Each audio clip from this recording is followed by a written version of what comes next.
মাতৃভূমি লোকালে দুর্ঘটনায় গুরুতর আহত ট্রেন যাত্রী আশঙ্কাজনক অবস্থায় ভর্তি চন্দননগর হাসপাতালে।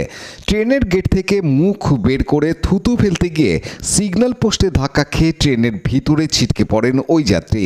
মাথা ফেটে প্রায় অজ্ঞান ওই যাত্রীকে কয়েকজন সহযাত্রীর সাহায্যে চন্দননগর স্টেশনে নামায় সায়ন্তন সরকার। সায়ন্তন ওই ট্রেনেই উত্তরপাড়া থেকে চুঁচুড়ায় নিজের বাড়ি ফিরছিলেন। তরুণ যাত্রীর চোখের সামনে এরকম দুর্ঘটনা দেখে সাহায্যের হাত বাড়িয়ে দেন, তার এক বন্ধুকেও ফোন করে ডাকেন। তারপর চন্দননগর স্টেশন থেকে টোটো করে আহত ওই যাত্রীকে চন্দননগর হাসপাতালে নিয়ে যান। আহত যাত্রীর মাথায় 7টি সেলাই পড়ে। তার কাছে থাকা মোবাইল নিয়ে বাড়িতে খবর দেন। আহত যাত্রীর নাম সেজাবুর রহমান, বয়স 18, মুর্শিদাবাদের নবগ্রাম থানার মহরুল অনন্তপুরে বাড়ি। জানা গেছে 3 দিন আগে মুর্শিদাবাদ থেকে কলকাতায় আসে এক পরিচিতর সঙ্গে বীর শিবপুরে রাজমিস্ত্রির কাজ করছিল। ভালো লাগছে না বলে আজ সে বাড়ি ফিরছিল।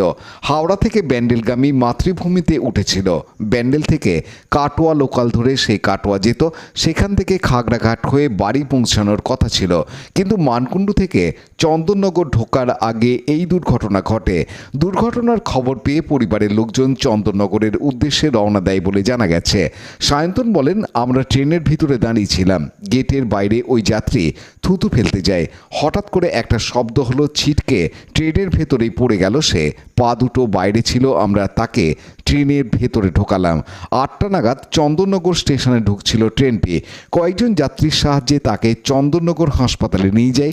বাড়িতেও খবর দিই। রাজমিস্ত্রির কাজে কলকাতায় এসেছিল, আজকে বাড়ি ফিরছিল।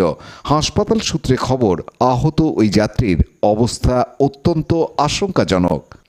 পানু পালের রিপোর্ট, হুগলি টিভি।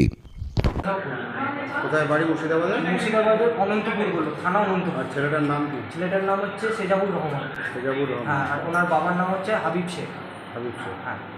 আচ্ছা, এখানে তো ডাক্তার দেখে এখন অ্যাডমিটও করে দিয়েছে। কি কন্ডিশন, কী করছে? কন্ডিশন হচ্ছে তো ডাক্তার সেলাই পড়ে জানা পুরো? সেলাই কটা সেলাই করেছে? 7টা সেলাই করেছে। এতটা মতো ফেটে গেছে। কী নাম? তোমার নাম কি? আমার নাম সায়ন্তন সরকার। তুমি কোথায় গেছো? কী বলো? আমি গ্রাফিক ডিজাইনিংয়ের ক্লাস থেকে বাড়ি আসছিলাম। উত্তরপাড়া থেকে আমি বাড়ি আসছিলাম। কোথায় বাড়ি? আমার বাড়ি চুচুড়া। চুচুড়ার বাড়ি। কী নাম তোমার? আমার নাম সায়ন্তন সরকার। যখন হলো অ্যাক্সিডেন্টটা তখন তুমি সামনেই দাঁড়িয়েছিলে? ট্রেনের গেটের এই সাইডে উনি ছিল, ফাঁকা ছিল ওদিকটা। এদিকে আমি নামবো বলে দাঁড়িয়ে রয়েছি। ঠিক আছে, মানে তুমি একা তো নিয়ে আসতে পারো না, আমার সাথে আরও 2-3 জন ছিল।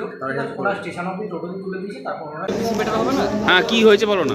হয়েছে বলতে, ভাই ট্রেনে করে আমার আসছিল, আর একটা ছেলে ছিল যাকে অ্যাডমিট করা হয়েছে মানকুণ্ডু আর চন্দননগরের মাঝখানে, যেদিকে ল্যাম্প পোস্টে ওরা থুতু কিছু ফেলতে গেছে, পোস্টেতে লেগে আবার ট্রেনেতেই পড়ে গেছিলো। পাটা বাইরে বেরিয়েছিল, তো আমার ভাই ধরে ভেতরে ঢুকিয়ে নিয়েছে। ও আমাকে ফোন করলো চন্দননগর স্টেশনে নেবে হসপিটালতে আসার জন্য। তো ওর সাথে আমি এসেছি। এখন অ্যাডমিট করা হয়েছে ইমার্জেন্সি থেকে। এখন ওইখানে বেড হয়ে আছে। কোথায় যাচ্ছিল? কোথায়? মুর্শিদাবাদে বাড়ি বলছে। ওর বাড়িতে ফোন করা হয়েছে, বাড়ির লোক বলছে আসছে। ফিরছিল হাওড়ার দিক থেকে? সেটা তো বলতে পারবো না, মানে ওদিক থেকে লেডি স্পেশালে। লেডি স্পেশাল থেকে হাওড়ার দিকে ট্রেন থেকে? হ্যাঁ, হাওড়া থেকে ট্রেন লেডি স্পেশালেতে যাচ্ছিল। বাড়ি তো বলছে মুর্শিদাবাদে। বাড়ির লোককে ফোন করা হয়েছে।